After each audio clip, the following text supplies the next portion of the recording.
Hello, you wonderful people, and welcome to another episode of Crime Centric. This being a show where I talk about crime dramas that I watch. For today's episode, I'm going to talk about the latest episode of Elementary. A lot of interesting things went down in this episode. Obviously, Sherlock is back. Apparently, it's been like a 3-month time skip, which once again is something I brought up last week's episode.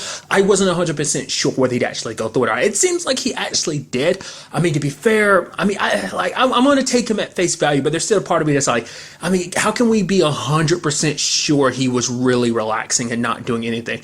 There's a part of him that wants to get better and healthier, so he can be in the right state of mind to take down Michael, as well as continue doing what he needs to do, doing cases, and also keeping up his sobriety. So there's that. But there's also part of me that's like, that part of him, I guess you could almost make the argument he also is addicted to his job. So I feel like to be fair, that's kind of why he came back early anyway, was because also he ended up kind of getting pulled away from everything, because he was like, nearing the end of his little retreat, he kind of got hooked on the case anyway. So I don't know. For now, I'll believe him being like, this past 3 months, he's actually been doing everything relaxed and doing what he's need to do.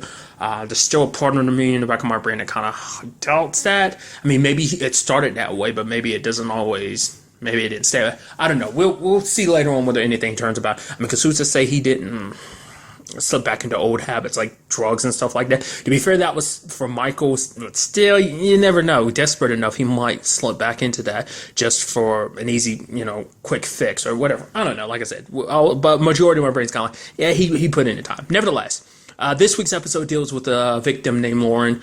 Sucks. She was cut up in they were picking up, cutting up concrete slab, and her body got cut up. Fortunately, she was dead before they did that. Doesn't make it any better, but it's better than the alternative of her having been alive and that situation happened to her.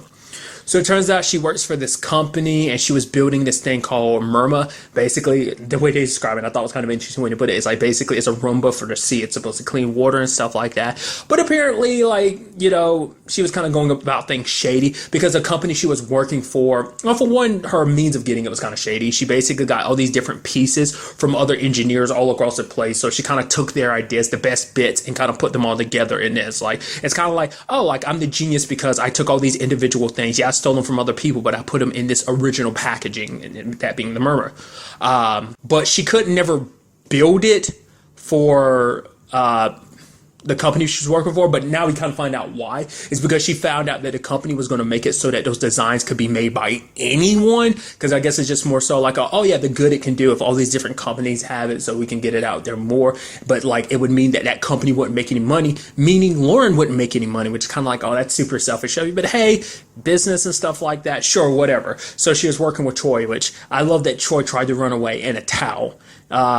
Didn't waste any time trying to get dressed or whatever. Just ran out, and Sherlock's up and there goes the towel. It doesn't look like he's got any weapons, but if you want, not unless he's got stuff stuffed up it. And Joan was like, stop. So that was pretty neat. But basically, as the case evolves further and further, you find out that there's a lot more to it. That during her studies and stuff like that of using the Murmur machine, she ended up finding out there's a lot of metals in the water and stuff like that. Turns out someone's been draining sand from the bottom of the sea and stuff like that, which is so interesting to me. Why would you need to drain sand and stuff like that? But apparently, which I had no idea, apparently it's in stuff like concrete and detergent, so it's actually in high value, because it's in retrospect, it's there is a limited amount. Does that regrow under, I'm not a scientist, does that regrow under water and stuff like that? Anyway, that's just so interesting to me. I guess because there's so many deserts, but maybe that's not, I don't know, maybe the conditionings for that sand are very different from the ones here. I'm sure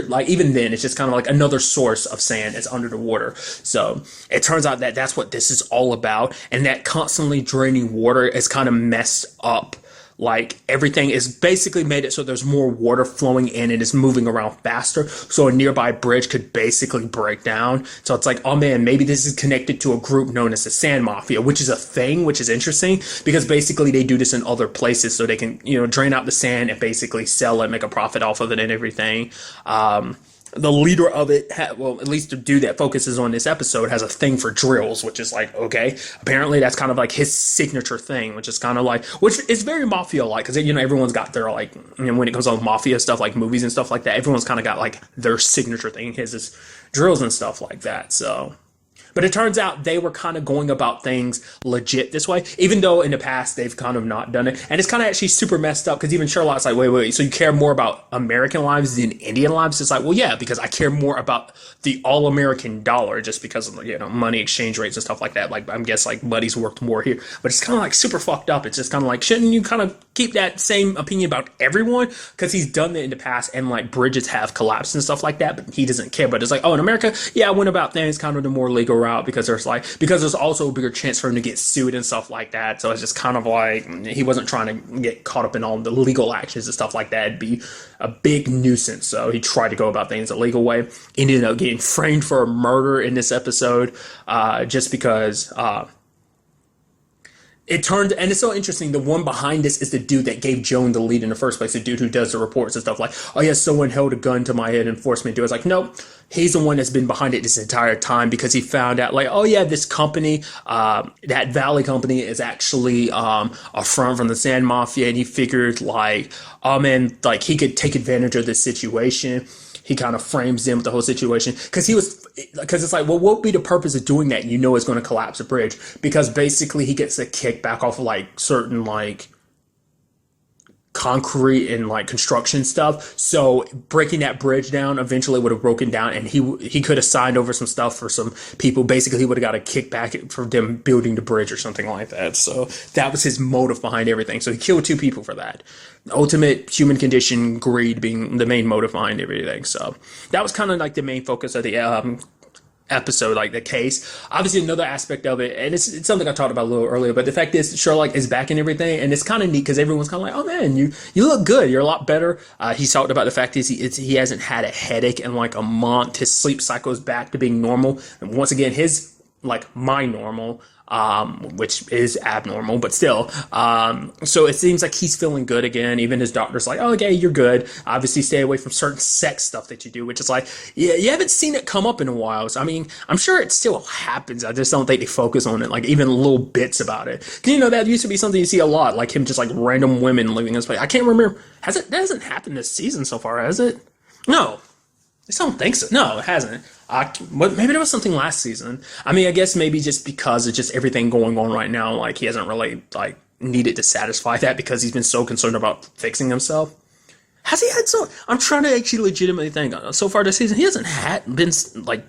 I'm gonna say that weird, like, oh, he hasn't had me. I was like, oh, don't say it like that. That's weird. I don't think he's been with anyone in that situation because it's nevertheless.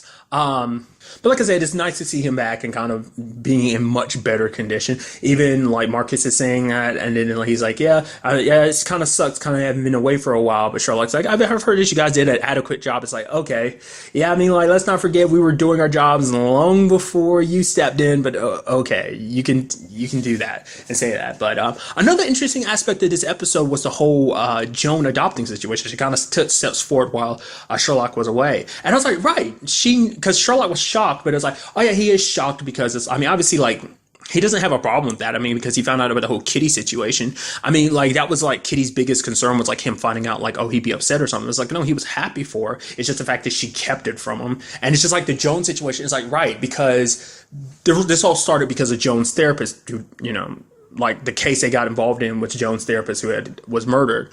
Like, Sherlock never read her notes. He found Jones, but he never said anything about it. And like, he never read it, so because he knew it was none of his business, so he decided not to look into it. But so obviously, like, this is his first time hearing about it, so he was kind of shocked at first. There's Kelsey, she's a student, and she's staying there for a while. So, but I really like the interactions about the whole situation. Like, Sherlock being like, you know what, honestly, I support your decision. She's like, really? You've been all kind of against the whole procreation situation, and you've even talked to someone in the past about how terrible it is. It's like, well, for one, that person was a murder suspect. 2, you're not doing that, you're adopting, so it's kind of a different story for him. But also because he's like, oh yeah, no, he thinks it's a good fit for her, and it's kind of like, oh, you picked out a place. She's like, wait, what do you? It's almost like wait, are you kicking me out or something? It's like, no, like, you can't stay with me, I'm a heroin addict. She's like, no, a recovering heroin addict. So it's like, yeah, the adoption agency and the people, my lawyers and everything, they know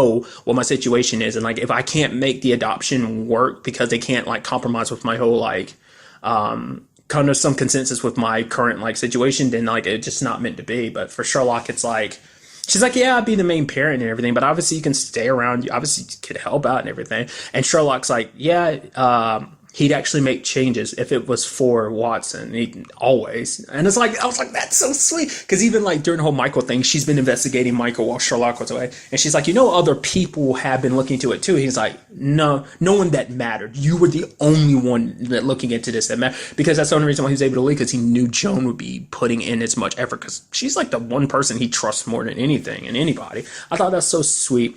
And even with the Kelsey situation, she's getting the third degree from her, because Kelsey's like, oh yeah, you used to be a doctor, now you're a detective, like the job switched, does your family accept that? It's like, they had the problems at first, but eventually they kind of grew to accept it. She comes from a family, she's even been like, yeah, make sure that the baby knows that its biological mom wasn't a slut, I don't usually do those sleeping thing. And even if you like did the whole sleeping thing, you do you. Like, I doubt someone's, but I guess it's that stigma behind, like, you don't want your baby to think, like, no, I wasn't just like I wasn't just sleeping around, and it's not what she planned on, but it happened. So, but she starts kind of giving, like, she's kind of like, I don't know, kind of sussing out Joan, which kind of has Joan work, because she's like, oh man, she's asking all these questions, and like now she kind of feels like an unfit mom. But then Sherlock talked to Kelsey and said some beautiful things of basically being like, Watson would be the best mom. The fact of the matter is, he's like, yeah, it took me by surprise at first, but he's like, in retrospect, it's like, honestly, it makes some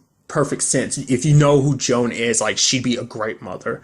And for him, it's like, so you're saying she'd be great at it? And he's like, yeah, Joan would be great at anything that she does, and like such confidence. And ultimately, that's what made Kelsey actually change her mind, a combination of all of that, which is like, oh, that's kind of, it's kind of sweet and sad at the same time, because obviously it's sad because, like, well, Joan was kind of at her kind of hard set on. I mean, obviously there's still more opportunities out there still, but it's just kind of like, oh.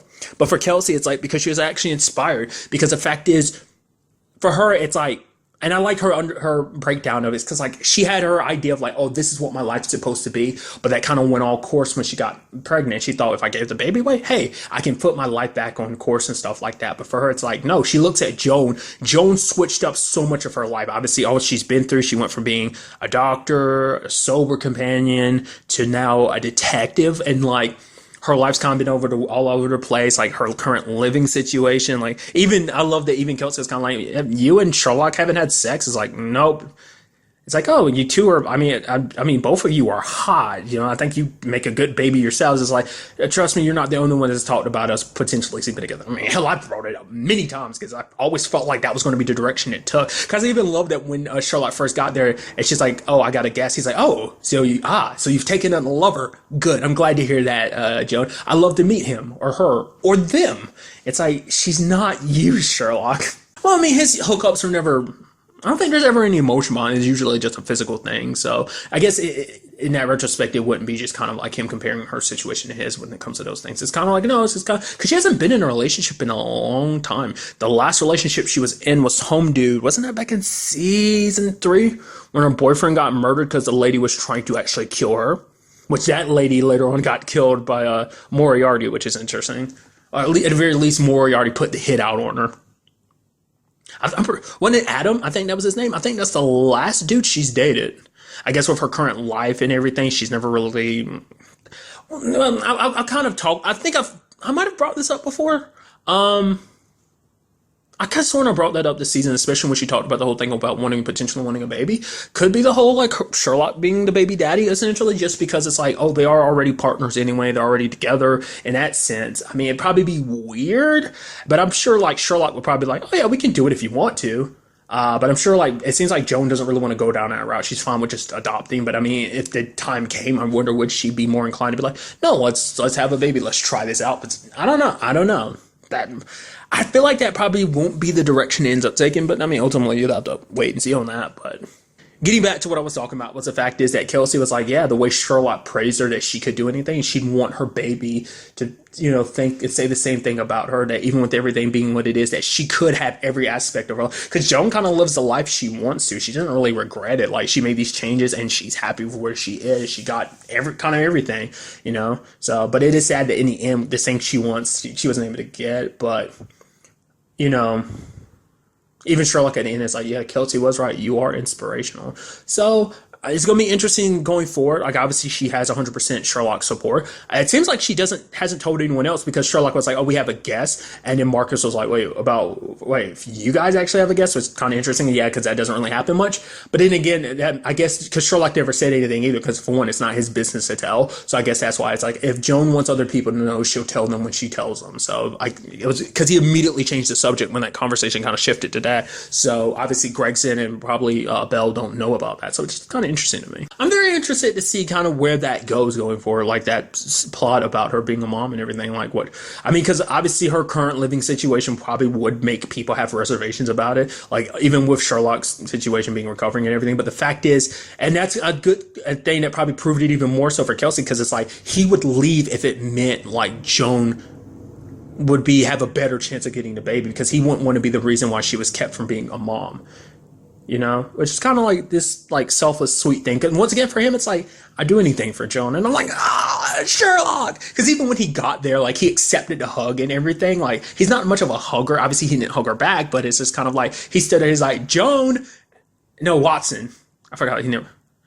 He's like, Watson, I'm back. And she comes up and she hugs him and everything, which is like, obviously when she hugged him before about the whole being sick thing, he was just kind of like, what the hell are you doing? But it's just, you know, it's just kind of, it's sweet. And I think, I don't know, I'm very interested to see what happens to them going forward with this whole situation. Obviously, the continuation of the Michael case, like, obviously it's the main overarching plot, so it'll pop in every once in a while. We'll probably make some smaller developments here and there, probably be like it'll be the other side of some episodes, maybe even the main focus of others. So I'm very interested to see what the next episode has in store for us with the continuation of all of this.